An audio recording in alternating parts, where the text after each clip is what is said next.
Hello, friends of bliss. We are back.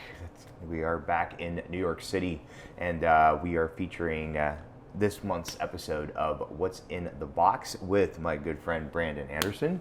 Aside from being, unfortunately, a Phillies fan, no one's perfect. Brandon, why don't you tell the family what it is that you do and whereabouts that you originated at? Awesome. Yeah, I'm a sommelier here in New York City. Been living and working in the city for a little more than 4 years. I work over at a restaurant called 11 Madison Park, where we've got a few Austrian selections on the list. Definitely a specialty there. So really excited to be here talking about Austrian wine.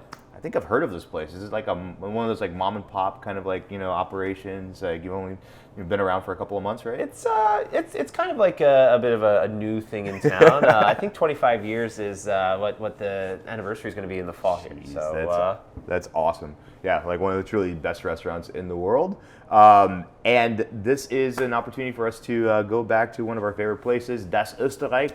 This is Austria, and we are doing a producer. A little rabble rouser, as we like to call him, Rudi Rabl. And these are very, very classic wines.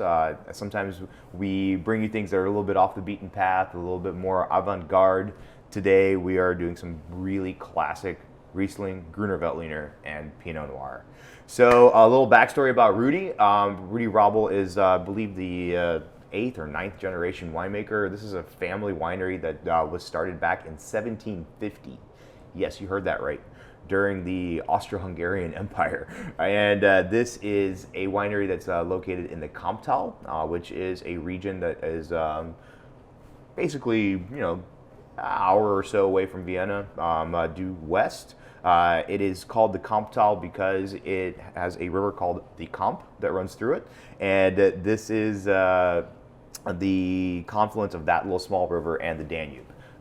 Most of the high quality wine produced in Austria, in this northern part of Austria, the Niederösterreich, or what does Niederösterreich mean in German? The lower. Yeah. Yeah. It's the not the scenic alpine kind of vistas you would think. This is a little bit of the flatter plain that is to the most of the north of the country, and here you have white wines that have been white wine grapes that have been predominantly grown for quite a long time.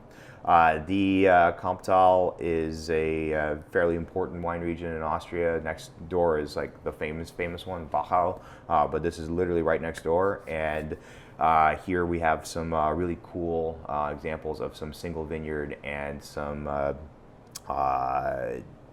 really basically some of the best vineyard sites in that region. All right, so Lee, you want to start? Shall we? Yeah, dig in. Yeah. Looks like Leading off, up to bat, so to speak. This is a village level Riesling. The village is called Langenlois, which is the most important village in the Kamptal itself. Brandon, what does Riesling from Austria taste like? I mean, to me, it's got a lot of energy. It's got some of the classic, more floral and sort of fresh and fruit-driven aromatics that you'd expect from Riesling. Mm-hmm. But to me, because it's a little bit sunnier, a little bit kind of warmer than, say, Germany, has like a little bit more of like a frame to it. Kind of, I don't know, like a designated hitter as opposed to like the shortstop that like Mosel or Rheingau might be. Oh, that's a really good reference. Coming from a Phillies fan too. Yeah. Now we've got the DH, just changing the rules up. So yeah, please don't throw batteries at me. Sorry. If anybody's not familiar with the J.D. Drew incident of 2006, it's something that's highly Googleable and a fun moment in Philadelphia history. It's only even more fun because you guys did it to the football giants like 2 years later, but in that case, you actually used D-volts instead of single A's. I make no claim to have any involvement with any activities, That's what Philadelphia sports fans are notoriously known for.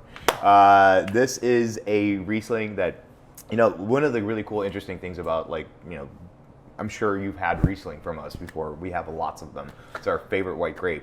And here you have a wine that has a lot of richer texture than you would expect it to be. And that's because there's a little bit of sugar in this. It's really hard to tell. It's almost like kind kind of pretty much comes off dry, right? Oh, totally. Yeah. Yeah, like I would struggle calling this wine like off dry, but surprisingly, there's like 6 grams of sugar in here, which is crazy because you can't taste it at all, and that's buoyed out by and we're getting really nerdy. 8.2 grams of acid per liter, which is basically enough to brush your teeth with. So this is definitely one of those really well balanced wines. Brandon, what do you eat with stuff like this? Oh, well, I mean, now I'm at 11 Madison Park. If you haven't heard, is now a plant-based restaurant, so this would go really great with, all sorts of vegetables, all sorts of green things. There's a brightness, a freshness, things that have a little bit of pepper, a little bit of spice to them. But other than that, I think in general, you could go in the kind of classic white meats and lighter things, maybe schnitzel and things like white meats like pork and veal could work. But yeah, for me, I think shellfish too. I think it shows the versatility of Austrian wines for sure. You could go into flakier white fish. For me though, yeah, with this summertime going into the fall season, those white meats that can definitely speak to the spices and the texture here too can work really well. And I mean, I'm saying if you're going to spend $25 on a bottle of wine, that is nothing to scoff at right there. That is pretty damn fucking delicious. Yeah. So next up, first of all, we gotta. Give it a go, yeah. I mean, so like we're at the ball game, dude. Yeah, for sure. Yum. For those of us that are wondering, where's your spit cup? The man behind the curtain over here did not let us have one, so we are going full octane today. The next wine is also Riesling, but here we're going to do a single reed. If you're wondering what that word means, R-I-E-D on the back of your label, it is just the Austrian term for a single vineyard. This is the Steinhaus. What does Steinhaus mean? The stone house. Hey. Yeah. I might throw some stones there, no batteries. Yeah. Your Deutsch is actually pretty not scheiße. All right, so this is a single vineyard. This is an vineyard that's located on red essentially soil. So if you're looking at the back of your bottle, what Rote Erde means is red soil. This is a 2019, which is a really cool vintage for Austria. Austria is like kind of winning the climate change lottery right now. The Loire River dries up, Bordeaux's on fire half the year. Austria has like banner vintages back to back. So this is just the world that we live in today. What you'll notice about this particular wine is that you're going to take the generosity and the texture of this first wine, and you're just going to compress it down to this big, powerful, punchy, like really structured, acidic, like bad boy. And this is basically going from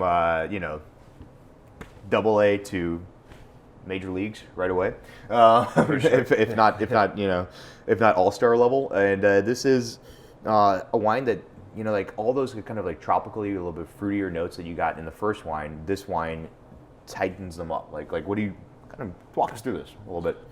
Yeah, I mean, there's definitely that kind of streak of minerality that's there. It can be kind of flinty, kind of smoky. I know it's kind of one of those romantic ideas in the world of wine that sometimes we sommeliers or critics get a little, we get a little too fancy or wax poetic. Precious. Yeah, a little precious. I think that's a good way to put it. And I think it can be a lot of BS, but I think there's that certain, when you compare these to other Rieslings that are made, outside of Austria, they can kind of, other than Germany, really lack that precision and that kind of brightness. And the fruit is, really well buoyed. Like you mentioned with the first wine, a little bit of sugar here, but I would never describe this as someone as having sweetness, really. I mean, it's just really kind of looking through how the wine's made, and you look at the data, it's like, wow, that has a little bit of sugar to it. Huh? Really? Yeah. Like the acidity is really in check, but it's also not like, rip your face off either. Yeah. It's kind of really nicely balanced. And one of the things that Rudi Rabl does in general is that he says there's 3 of the main core things is that no wimpy wines, and don't be afraid of power if the power is there. This is 13.5% alcohol, Riesling wise. In the world of Riesling, the only thing that gets higher than this is usually things from the Alsace, and it's really hard to balance Riesling at this level of ripeness, because what you can very easily go into is flabby, kind of meh, this is white wine, and this definitely does not do that. This is designated reserve. What that means? Just a little bit more of a higher degree of ripeness and therefore a little bit more alcohol. So a little bit more structure there. There you go. You can age the wines a lot better too. It's Sometimes it's like you're studying for a master sommelier exam or something. Oh, don't get me started. So this is a great representation of Riesling, and I think a lot of the same things that Brandon said before definitely apply to food pairing in this wine. You're all over the spectrum of versatility, anything from crudité to shellfish to veal to pork, like with certain types of sauces. Like this wine can absolutely work with a huge broad range of cuisines. Obviously, I would say is like what grows together goes together. So the schnitzel idea is not a bad one. Yeah. But if you wanted to range a little bit further to the north, do something more Scandinavian, or if you wanted to go all the way out to like Southeast Asia and do this with like Thai or a Malay food, that would be pretty badass as well. So the Steinhaus, yeah. Damn, now I'm hungry. Should have ate before we recorded this. You're telling me. All right. Next up, well, we are in Austria. And, what kind of heathens would we be if we did not pour you a little bit of Gruner, our favorite savory grape on the planet? Grüner-Veltliner is the most commonly missed white wine by sommeliers in a blind tasting, and because it has so many different faces. A lot of times this is, if you go further north, if you remember like a couple of months ago, we gave you wines from Schloss Maisau in the Weinviertel, which is much colder, much further to the north, closer to the Czech Republic, and or Czechia, excuse me, sorry. This is a wine that is from a little bit of a riper site. Oh. It's gonna rain. We're not in California anymore. This is a site that is labeled Alte Reben. Alte Reben means old vines, and the Käferberg is a vineyard that is, what was it, like 50 years old? I think 54 years old. Yes, old vines. Yes. Dense. And the cool thing is, if you haven't had a lot of Gruner before, it is one of the few grapes that when you smell it, it does not necessarily smell like fruit. And that's like one of the few ways that I've learned to distinguish it. There's this compound like in Grüner-Veltliner and a couple of other grapes called Rotendone. Now we are getting super nerdy. That makes the wine smell peppery. And so to most of the population, Gruner smells like white pepper. We are the 15% that it don't. We just can't perceive it. So it makes it that much more fun to try to figure out what the hell this wine is in a blind tasting. This is like, when you smell it, it's like smells like celery salt almost. Like it does have like a fruitiness to it, but it's like almost like a slightly underripe tropical kind of a quality, like a green papaya kind of a note. But mostly it's like, this kind of smells like rutabagas and turnips and like all sorts of like cool kind of savory radishy things. And like Gruner is like, I'm sure that you guys use the hell out of it at 11 Madison Park. Oh my goodness! Yeah. Tell me all the things that Gruner goes with. I mean, even classically before the restaurant decided to go to the plant-based direction, it was always. I love that term. It's a plant-based restaurant.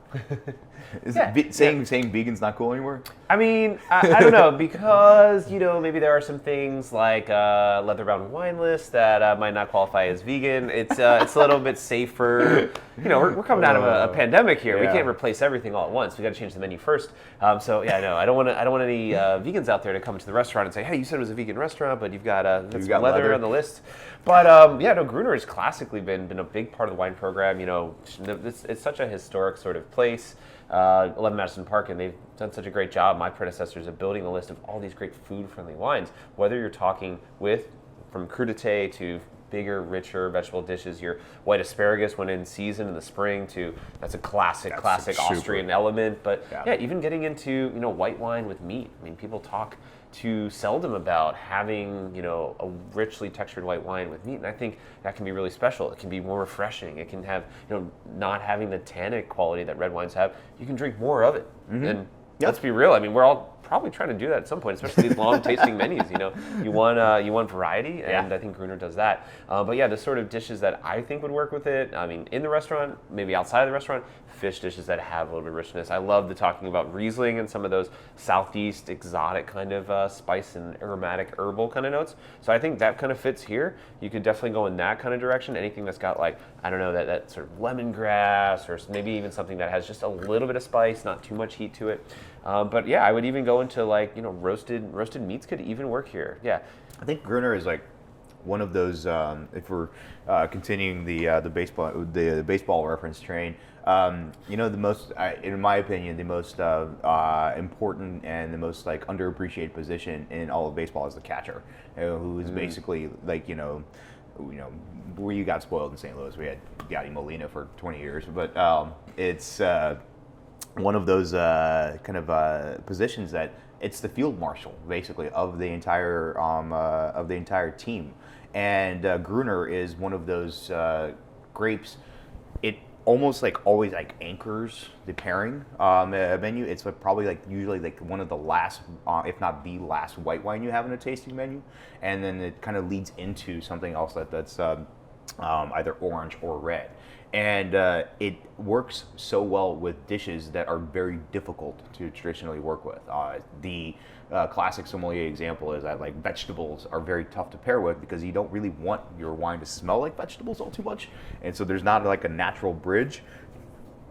Gruner does it perfectly. It combines a little bit of that slightly kind of root vegetable, turnipy, rutabaga kind of a flavor with a bit of that tropical fruit note. But it's like I said, it's a wine that is really very much on its own.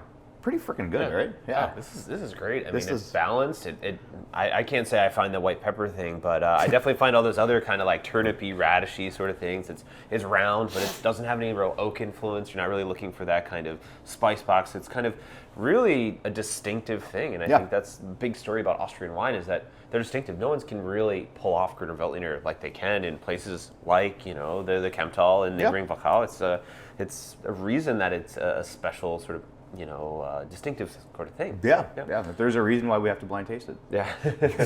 You know what? Sure. It is unique. Yeah. So we're gonna switch to the dark side of the force here in just a second. Whoa. But we are.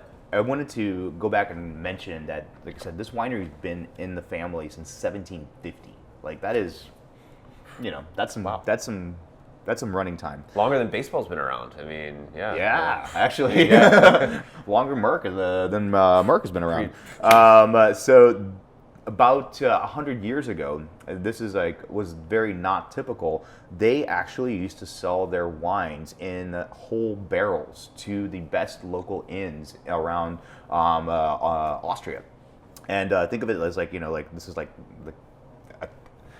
basically getting a barrel of wine at that point is like getting a keg, and you have to go through it fairly quickly because it is a spoilable good, so to speak. And so to be able to produce like enough wine consistently to where people from far away would trust that your barrel of wine is going to get there and actually be good for long enough for them to have a barrel of wine to go through, that's reputation. Like, that's some badass shit. And the reason I bring this up is that also this is Pinot Noir, and this is also labeled Alte Reben. So this is also old vine Pinot, 50-year-old vine Pinot. Now, you don't normally associate Austria with this grape, right? You hear about it, obviously, Burgundy, California, New Zealand, even Germany has its Spätburgunder. But, these are... what I say is like these are really, really amazing winemakers. Is that they had the foresight 50 years ago to plant Pinot Noir, and what is also kind of interesting is was one of the things that I found out about Rudi is that their family winery bottled actual wines in glass bottles 70 years ago, and you're like, yeah, so no shit, okay. Austria after World War II was, as you can imagine, bombed the fuck out and also really poor. And if you kind of track the history of Austrian wine from World War II until I got to bring it up every single time. I did can't not do it. The Austrian antifreeze scandal of 1985. No. If you want to learn more about it, watch The Simpsons, season 1, episode 11, Grapes of Wrath.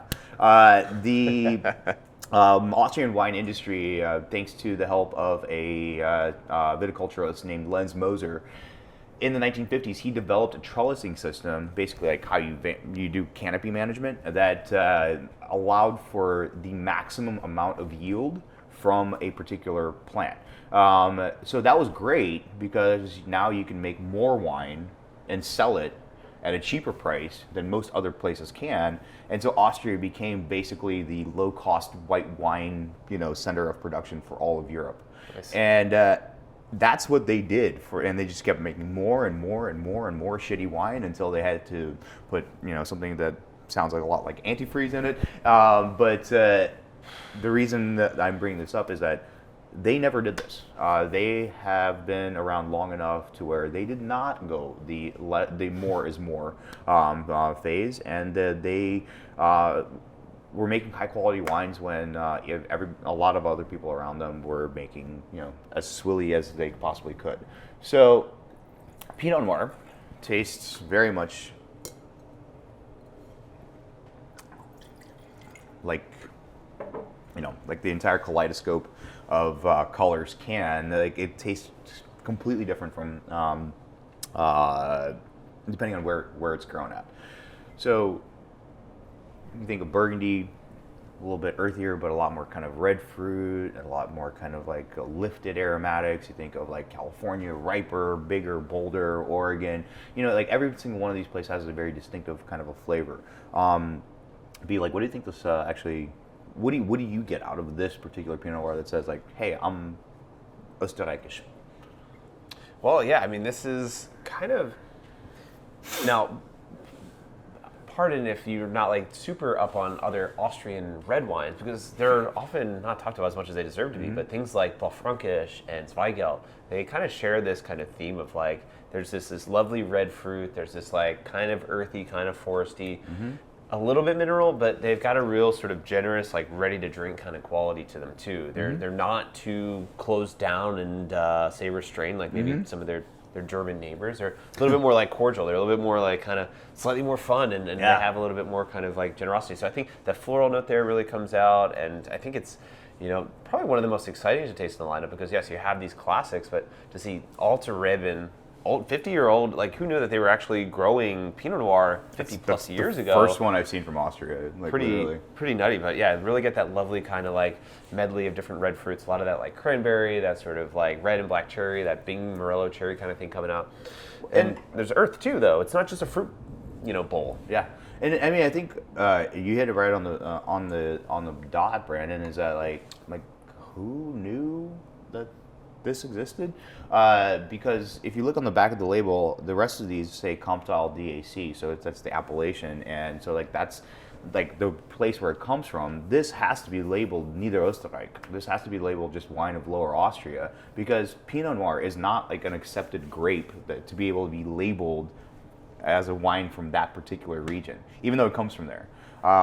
So as a result of said antifreeze scandal, Austria had the choice overnight, after its wines were banned like basically everywhere in Europe after this whole thing came out, of switching gears and shifting to quality wine production, or doing the same thing over and over again and expecting a different result. And we all know what that is. So they came up with some of the most stringent and some of the most kind of tough alcohol laws in the entire world. They are still the most strict, alcohol kind of regulated country. And what I mean by that is just like you have to follow a lot of rules in order to label your thing such and such and such and such and such and such. And so Pinot Noir is not exactly like at the top of the pyramid when it comes to things that people do in the Comtal, and so that's why it has to be labeled this. But to be able to say that somebody 50 years ago of the Rabl family saw the foresight of planting these vines, and for us to be able to enjoy it today is pretty fucking special. Yeah, for sure. Yeah, And so, switching to the dark side of the force, this is 2019 Pinot Noir from the Comtal. I think that this is, it has this, like what Brandon said, it has this, like, this kind of floral, very kind of playful quality to it, but it doesn't take itself too seriously. It's got a little bit of this kind of herby quality, but at the end of the day, it's just a really delicious, like, drink me red wine. It definitely smells like Pinot Noir, but it definitely has a unique kind of a character profile. It's like if you've ever seen like a Dennis Eckersley, like throw a baseball. It's like that weird sidewind like kind of like delivery. It's like, everybody gets the ball in the glove one way or the other. Mm-hmm. There's just definitely different ways of throwing it, and this is definitely a different approach to Pinot Noir, but it's gonna hit the mark. Yeah, I love that. I was gonna go in like the scrappy kind of middle infielder. That's your utility guy. You call him in to pinch hit in the 8th inning, and he smacks a double down the line. It's like an underrated thing, for all you non-baseball people out there. It's just like a really useful and kind of, you don't think about when you think about your favorite baseball teams, like, oh, that one guy that was maybe he was a call up from the minors and had just like a really great season, and a big reason why you can have such a nice variety of wines at the table. Austria does that super well, and it's like definitely a team player, and can definitely show its weight, but underrated. And also, like, everything about all of these wines is intentionally done this way. It is not easy to make wines that are this precise and this classic and this generous and this aromatic, but they're not showy, And last baseball reference, I promise. A quote for Omar Vizquel, one of the truly great shortstops of all time. He said, in an interview once, that the difference between young players and great players is that young players strive to make every single play look difficult, and great players make difficult plays look easy every time. Mm. And this is exactly what I think is happening here. It's like, this is not an easy thing to pull off, but it's pretty freaking flawless. And if we didn't tell you all the story behind it, you could probably say this is just delicious. The story just adds to it. So yeah. History and delicious, well balanced. Super complex, but also not. I think really great value. Yeah, exactly. Yeah, that's and that's what we're shooting for. So, any last thoughts about Mr. Rabl, the rabble rouser? The old rabble rouser. I mean, almost, what are they going on, 300 years of history, and I think that dedication, that legacy of land is super important, and I think it's great to highlight, especially this time of year as you get into the fall. These wines have the versatility. They're super fun and fresh, and definitely something that can impress guests that maybe haven't had Austrian wines too much. This is definitely a great way to speak about the region. Yeah. I think, cheers to that, bud. Yeah. Oh yeah. Hey. Yeah. Go Cardinals. Yeah, go Phils. All right, so that is this month's What's in Your Box. Once again, we would like to thank the entire Bliss family. If you want to sign up for our wine club, you can do so at blisswineconcierge.com. Follow us on Instagram at blisswineconcierge, or you can follow Brandon at Brandersom. At Brandersom, yeah, exactly. And myself at Andrey _MS. And we will see you next month with a little bit of a different play. We're going to take you back to Portugal. But for right now, from the lovely stormy city of New York, signing off, and cheers. Cheers. Yeah. Dude, good shit. Nice. Doesn't suck. Yeah. Super good. That was great, guys. Cool. All right.